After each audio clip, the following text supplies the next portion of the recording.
This episode is brought to you by GPRS. Construction professionals know that utilities and concrete reinforcements can cause big problems when you're on the job. GPRS helps you avoid them. We use ground-penetrating radar to detect rebar, conduit, and post-tension cables before you cut, core, or drill. And our concrete scans are 99.8% accurate. We guarantee it, helping you reduce hits, downtime, expenses, and keep your people safe. To keep your job site safer, visit gprsinc.com. Ever been on a job before sunrise, generators running, diesel in the air, and concrete trucks starting to stack up? And you're thinking, do we order the right mud? Is this mix going to hold up? Did I ask all the right questions in the pre-pour meeting? And if this thing goes sideways, am I going to know what to do? That's why we built Concrete Logic Academy. It's for concrete people who want to get better at the work, not theory, not recycled conference slides, stuff you can actually use on the job. Go to concreteschool.co and get free access while it's open. Again, that's concreteschool.co. What's the most used man-made material on Earth? I'll give you the answer. Concrete. This is the Concrete Logic Podcast. Have you ever stopped to think about the sidewalks, driveways, bridges, or the buildings around you? They're all made from concrete, so why don't we discuss it more? In each episode of Concrete Logic, we'll explore a unique concrete-related topic with the help of industry professionals shaping the trade's future. We'll talk with suppliers, contractors, architects, engineers, specialists, and even proponents of competing materials. We'll get their views on concrete and their visions for its future. So get ready to mix things up with Concrete Logic, where we turn the spotlight on the material that's everywhere but often overlooked. This is the Concrete Logic Podcast. And now, here's your host, Seth Tandit.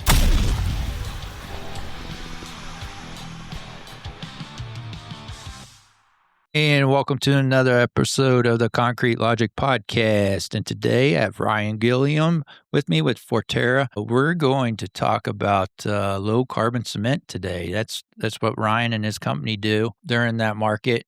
So the goal here, today's episode, is to understand where low carbon cement market really stands, where it stands, what approaches are gaining traction, why some companies scale while others stall, and what has to be true for these technologies to last in the real market. Ryan's going to help with that and much, much more.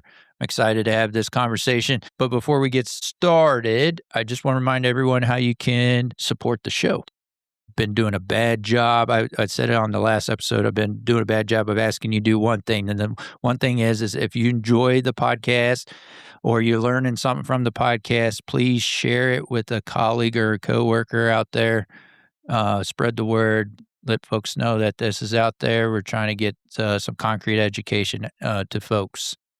And then the next way, if you go to www.concretelogicpodcast.com, there's a couple ways that you can get a hold of me. One of them is at the top menu, there's an Ask Seth button. If you click on that, it'll pop up an email form and you can fill that out. And what I'm looking for is guest or topic suggestions. So tell me what you want to learn or who you want to hear from on the show. That's always helpful. And if you don't want to do the email form and you just want to leave me a voicemail, there's a little microphone icon in the bottom right-hand corner of that same homepage.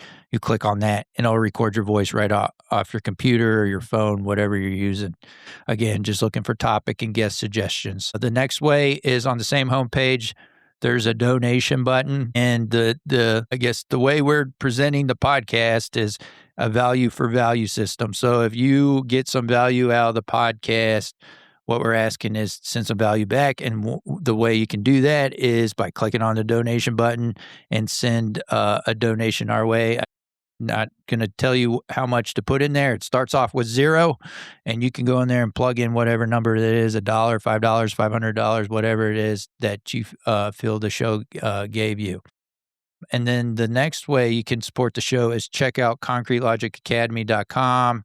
where we have like, it's a kind of, same material, but it's in a more of a professional development hour format. So if you need professional development hours, we have the same kind of content, but then we give you a syllabus and quizzes and other resources for you so you can get your professional development hours if you need it, or if you just want to, have some continuing education in the concrete industry.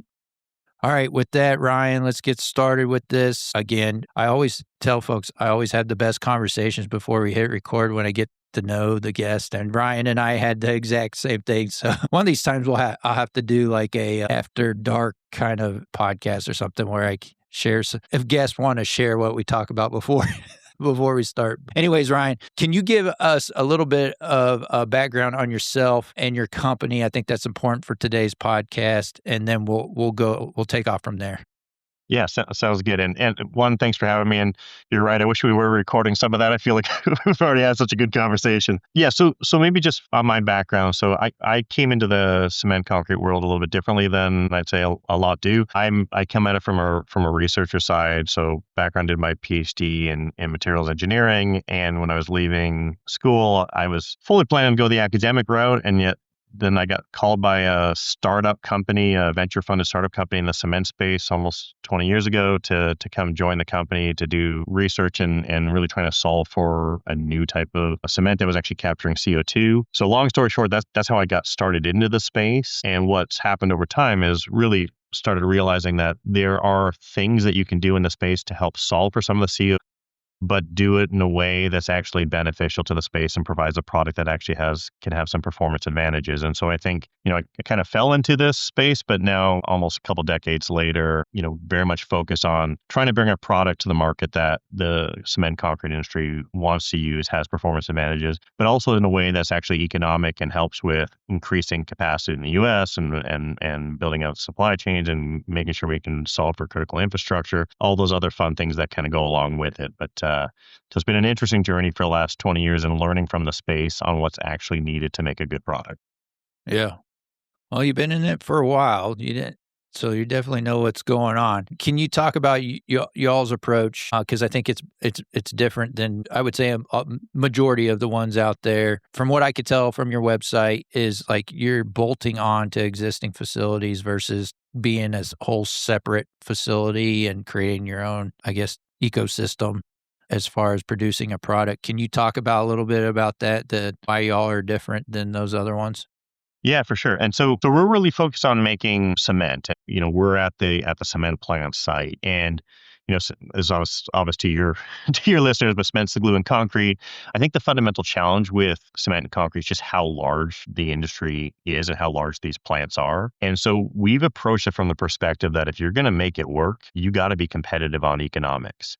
And in a part of even in your intro, when you talk about, green or sustainable cement, I think the unfortunate part of that is it almost comes with those words sounding like you have to make a compromise, right? Whether it's on cost or performance, you're making some type of compromise to use this new product. And I just think fundamentally in this space, people aren't going to make a compromise and people aren't paying green premiums. And so to solve for that, we came at it from the perspective of how do you actually scale up a technology to large scale, make the economics work in a market where cement's a fairly low cost product when you look at it on a ton per ton basis. So how do you make economics actually be competitive in this space? And to solve for all that, we took the approach of really leverage what the incumbents or the big cement players do well. They understand scale, they understand logistics, they understand operations. And so we bolt on our technology directly at a cement plant. And our only feedstock is limestone, which cement plants, that's 80% of feedstock into production of cement. So that's our feedstock. But what we do is when that limestone goes into a kiln and making cement, lose 44% of that weight of that limestone to CO2 emissions, because there's 44% of the weight of that solid is CO2. That's why it's so CO2 intensive. So what we figured out was instead of just losing those emissions, we capture that CO2 back again with the lime that came out of the kiln to make a reactive form of limestone. And this is the same way coral reefs and shells form in nature. So we kind of took our cues from nature and how nature forms its building blocks. The benefit of that means we park ourselves at a cement plant. We capture the CO2 emission that would have gone to the atmosphere back into product. And what that does for you, it allows you to make 1.8 times the amount of product coming out of the plant. So for every ton of limestone feedstock, you make 1 ton of product. You're basically turning CO2 actually into cement, into stuff that can go into infrastructure. And that's really what makes the economics work. And so by bolting our plants, a chemical process we put beside the plant, capturing the CO2, but by bolting our process on, what we make out of it is, this white powder. This is how it comes directly out of our reactor. It's not milled after the fact like you would with your clinker. And the benefit of that powder, it is calcium carbonate. 44% by weight captures CO2, but it can be used both as a partial cement replacement, so under ASTM 595 with traditional Portland cement, or we can go all the way to 100% our product as the cement as well under 1157, so under performance-based regulations. And, I think the approach we've taken really is to be beside the cement plant, leverage their feedstocks, leverage their infrastructure, leverage the back-end logistics and sales so that we can put our product out there cost effectively or at the same price as traditional cement. So are you an SCM? Are you competing against like slag and fly ash? Is that a good way to look at your product, or should we be looking at it differently? Yeah, I mean, so when we're putting it with Portland cement, I would say it's more synergistic with slag and fly ash. So we do a lot of mixed designs where, ternary mixed designs alongside slag and fly ash. So the benefit of our material is it's better for early strength and helps on flow. So when you're mixing with fly ash or slag, you can solve for some of those other things that come with using those SEMs. But effectively, when we're using it in a blend, you could look at it as being an SEM, but we're really replacing some of the Portland cement side piece of it, all the way to 100% product. And this was a whole 100% OPC replacement, then it's really a new type of cement. Yeah, I get that. But for most of what y'all doing right now, are you doing blends or are you doing just your product? It's been an interesting learning curve, I say, when we've been working with ready mixing customers. It all started from the world of blends, and the viewpoint was fall under ASTM 595. There's less risk for adoption. People get comfortable with the material. And so most of the projects we've done are the larger pours where we've done lots of concrete, trucks of our material into job sites. Those have mostly are all under with blends. And a lot of those are blends either with fly ash or slag or other things that are kind of being used in the space. What's been interesting over the last 2 years is there are performance advantages with our 100% product. It's 1/20th the heat generation of traditional Portland cement. It's about 1/10 the shrinkage. So this thing, and you get to full strength. So we will get to, full strength on our concrete in 2 days, as opposed to kind of 28 days in traditional Portland cement. So based on some of the performance advantages in our 100% product, we're starting to find a pull from end customers of wanting to demo and use the pure product more. And so that's been a shift that we've seen more from a customer pull over the last. Gotcha. Let's talk about the market demand for your product and products like it. I haven't had a lot of folks that are doing what you're doing on the podcast, but it seems like a lot of them are in California. There's some kind of, not a carbon tax, but something along that lines that makes it advantageous for folks like yourself to work in California? Is that the draw there? I know there's a lot of smart people in California too. I don't want to take that away. Yeah. The schools and everything that are there. I think that, I'm thinking the concrete AI folks and folks like that are over there in California. But I was reading something earlier last night when I was preparing for this episode, comparing the different carbon regulations within the states themselves. And of course, California is always pushing the envelope on what they want to do. Is that the market draw there, or is there other demands that I know, like hyperscaler data center guys are asking for it, the Googles of the world, the Microsofts of the world, they're all asking for it. But is there another demand maybe I'm not aware of that y'all are seeing out there as well?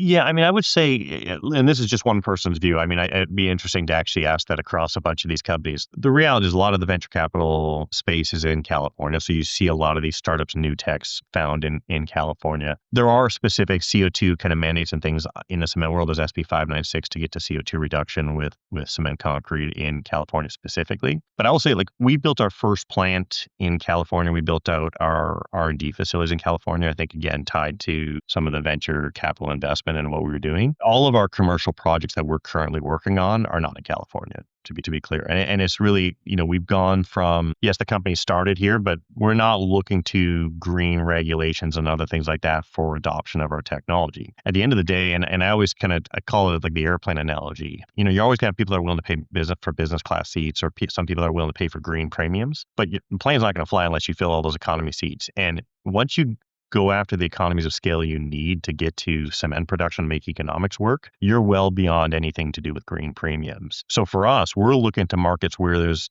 customers that want to use the product, and you've already picked up on hyperscalers are a great pull right now in this space that are looking for things that they need to perform, but they also have some green advantages. But really what we're looking for is, where is there a need to expand capacity? We're a lower cost capital way to expand capacity in cement production. US is 25-30% imports right now. So we're looking for those markets where there's a need for more capacity. We're a lower cost way to expand that capacity.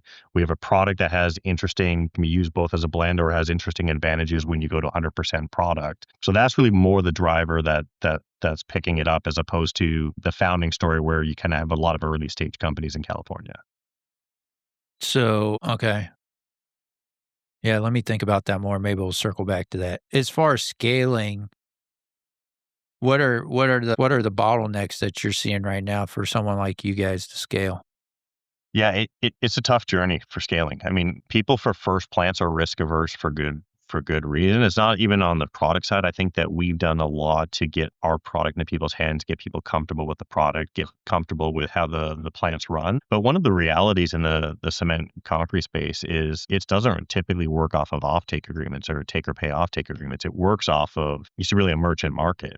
And so the hard part of scaling a technology up is you have to bring in that project finance and debt to be able to scale to large commercial plants. Generally, those happen based off of confirmed offtake agreements to get the financial groups, interested in doing it. And that's really just not how the cement space works. And so a lot of the journey for us has been, one, getting enough of our material into people's hands so that they can get comfortable with it and actually create a draw for it. And two, it's really been educating on the financial side and getting people comfortable with the approach to finance these plants. And so that's the journey we've been on for the last few years, where our plant up in Redding, California is about a 15,000 ton per year cement plant that's been running the last 2 years. That's given us enough volume to get the tech side part of it comfortable. Now it's the journey on getting people on the financial side comfortable with making that next step. Right.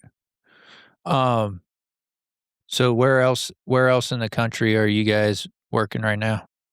Yeah, we haven't announced any of the specific spots, but we have cited where we're doing our first like larger commercial plant. It's going to be 200,000-300,000 tons per year of cement. But really, where we've gone to is the markets where there is customer need and desire for using the material. Again, I know you picked up on other episodes of yours as well, but there's a demand from the hyperscalers that are really helping drive some of this early adoption. Yeah. What's the feedback you're getting from the field as far as, the other alternative cements out there?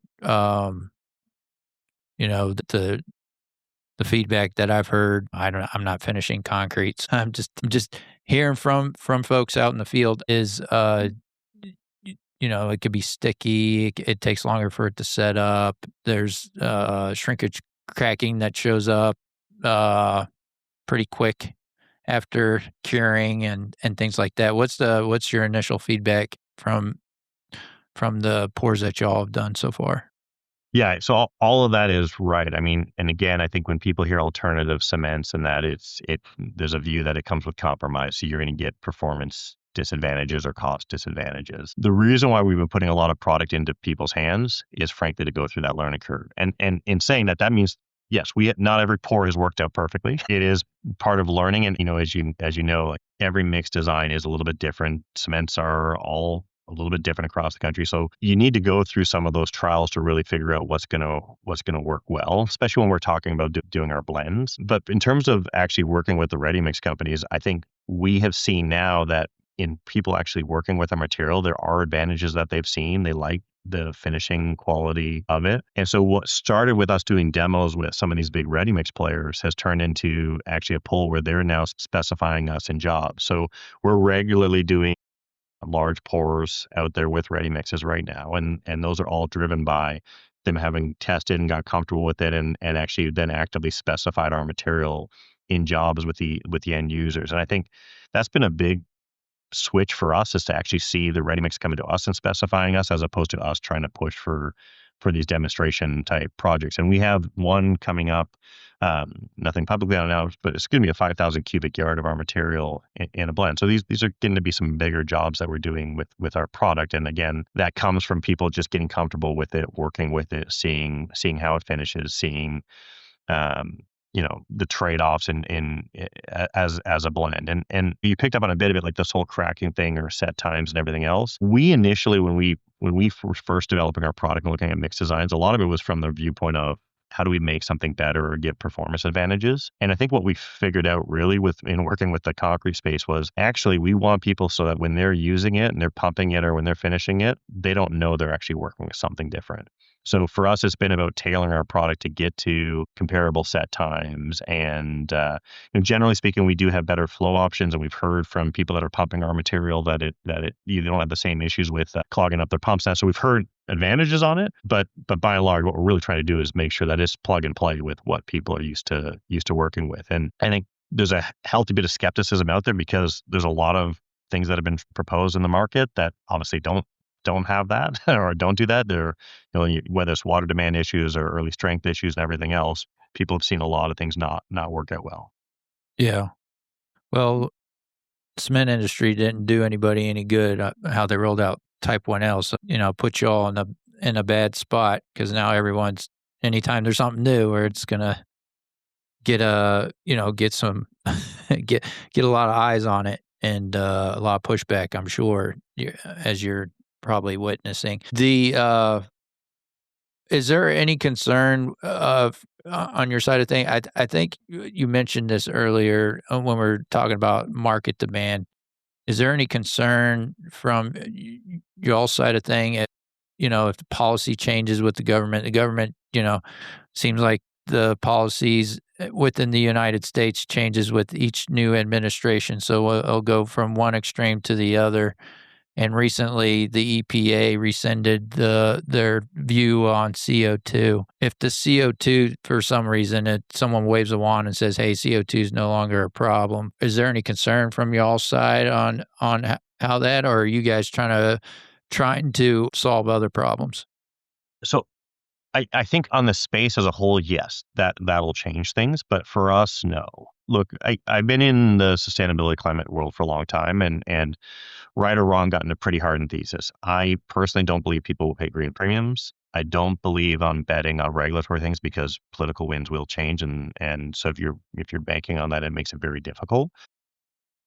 I think it's very hard if you're reliant on green energy to make the green story work, just because of 24/7 cost-effective green energy is not totally there yet. So when we approach this from the company perspective, yes, we have the benefit of we are much lower, 70 to 80% lower CO2 per ton of our product versus traditional Portland cement. That may help us get in the door to have a conversation because there's interest in trying to solve for this, and that's why hyperscalers are looking at everything else. But at the end of the day, we've approached this from the perspective of we need to be cost competitive without any price on green, and we need to have advantages relative to what's out there. Otherwise, why adopt it? Why take any risk with it? And so I think that when it comes to the product itself, we know that on an OpEx comparison, we can be competitive with Portland cement when we go to our scaled plants. And from a CapEx perspective, because we're bolting onto existing cement plants and leveraging what they use, we're able to reduce that cost of CapEx to expand capacity to be competitive in the market. So I think from a pure business case perspective, we've approached this independent of anything to do with green. We've approached this from the perspective of, can we solve operating costs and capital costs to be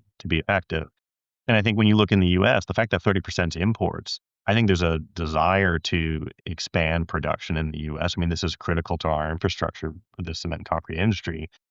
And what we do is we give people a more cost-effective way to expand capacity, and it's also hedged against CO2. Because it's lower CO2, there's not as big of a risk, in case political winds do change. And so, yes, I think as that stuff changes and as CO2 regulation changes, it makes it maybe harder to get interest from people to adopt. But if you approach it from the perspective of providing a product that does have certain performance advantages that that people can really use and is cost effective, you're not looking at it the same way.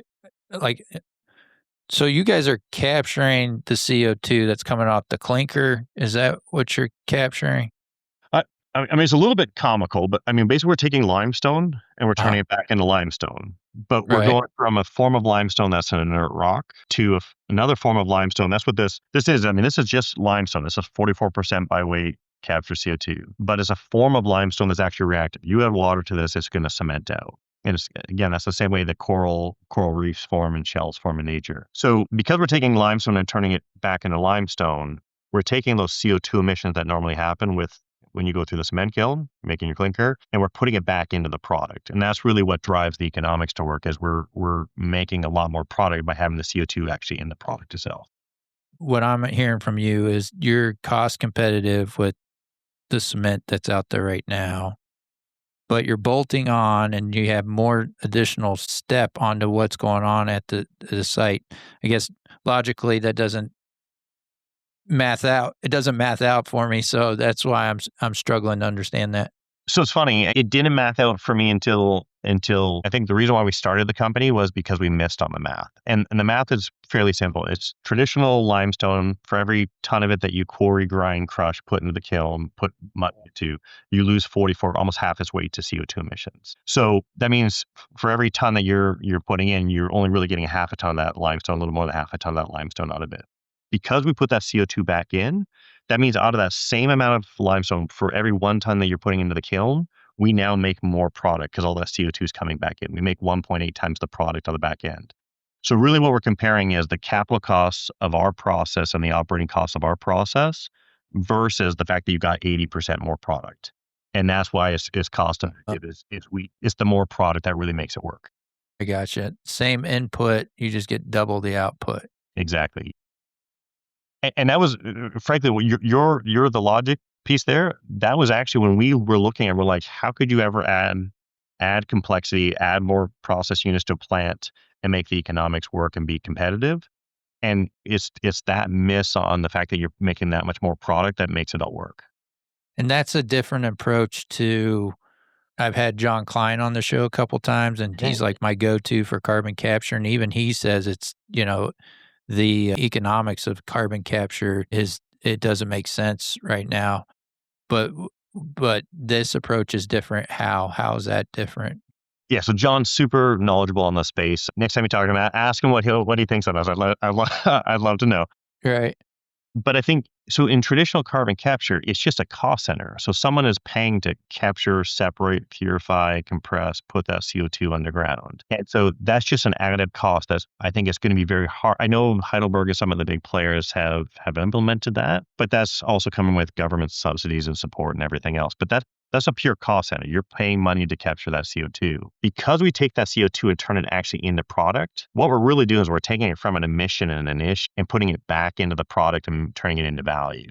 And that's really, I think, what differentiates what we're doing and why you can make the economics work. For a cement manufacturer to consider bolting you guys on, what do they need to have enabled? Is it space, additional power? What kind of things do they need to have in place for them to be a good spot for you guys?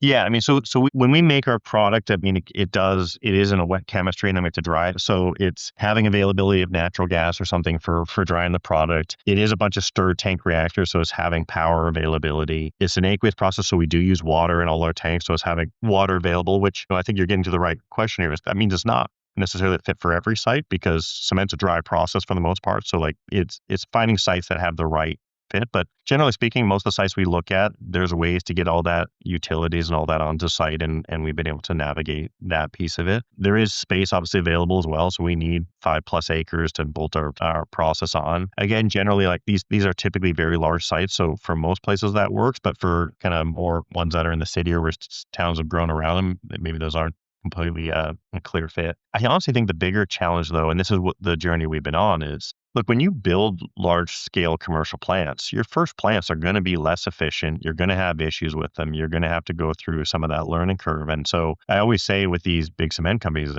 everyone wants to be first to be second. why be the first in line to build out, a new technology, put that new product to market? Even if you do see advantage and you've tested it, it's let somebody else do these first plants and get through that learning curve on how to reduce costs, how to improve operations and everything else. And so that to me is the fundamental challenge of this space, is you have to get to such large volumes and economies of scale to make economics work. I mean, cement plants in the US are 1,000,000+ tons a year type plants. When you're talking about moving 3,000 tons a day of material off a site, these are large plants. And I suspect for a lot of the listeners, unless you've been to cement plants, it's hard to get how large these things actually are. Yeah.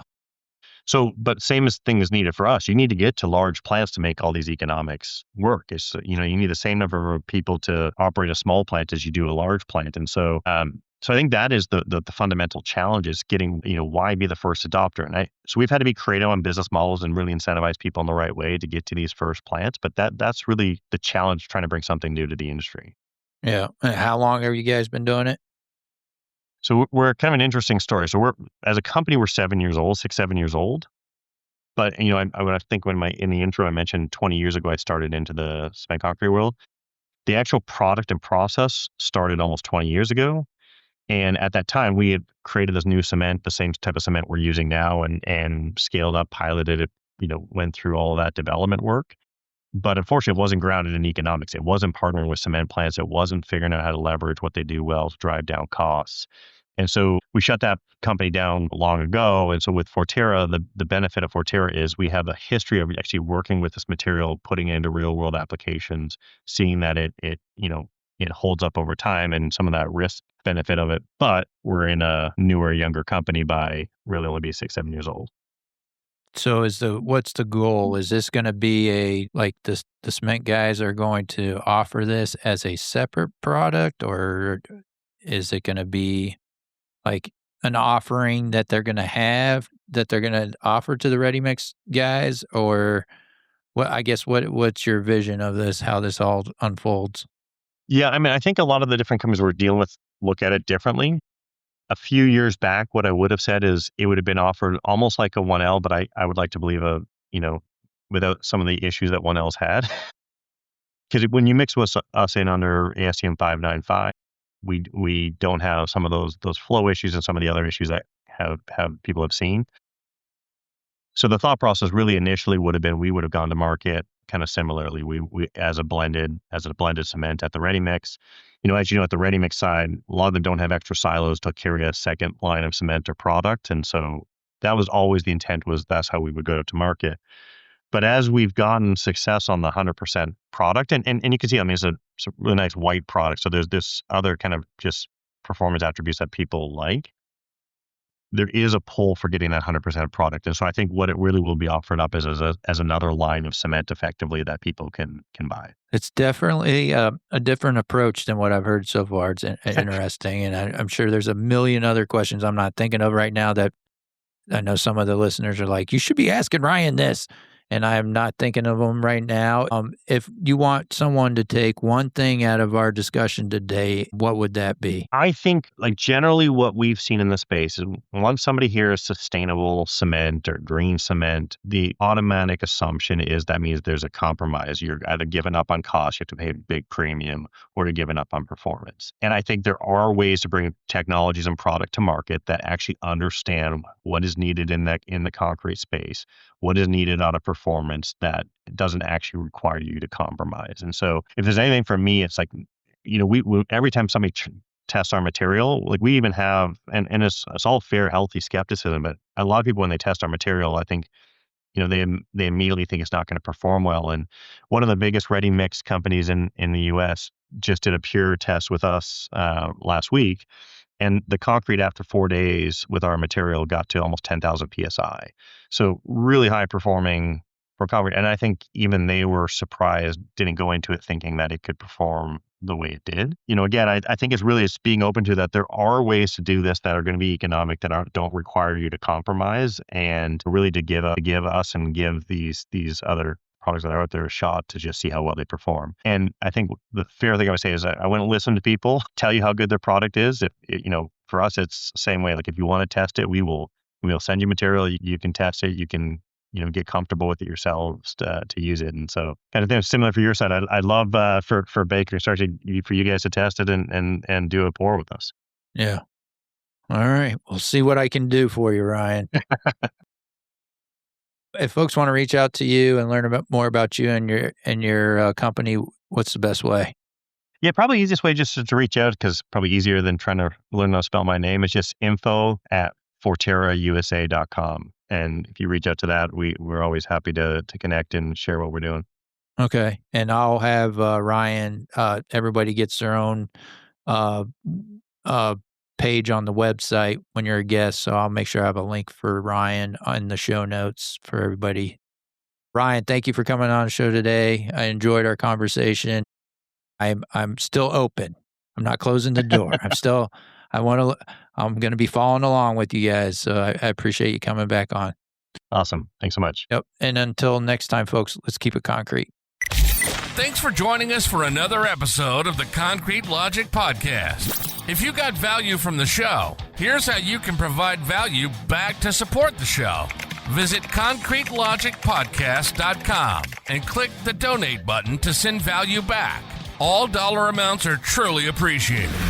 And now, to close out the show, here's Mike Dunton.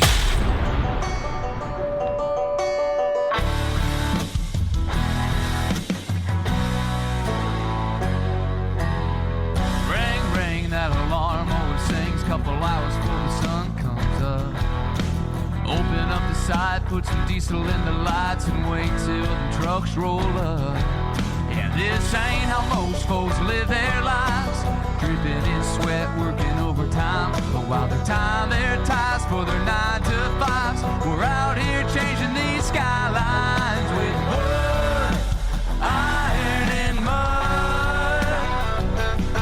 We work hard for $1, give thanks to the Lord above. Never make a man do something you can't prove. Hard work calls for a drink or two. Expect more, it's written in our blood. With wood, iron, and mud. From the swamps to the city, from the Lone Star heat to the woods of the Georgia pine. Good old boys and girls who ain't afraid of getting dirty for a clean time. And if you want to see the fire in a grown man's eyes beneath the hot summer sun, find the wild-eyed boys clocking days and nights, working hard to get that job done with wood, iron, and mud. We work hard for $1, give thanks to the Lord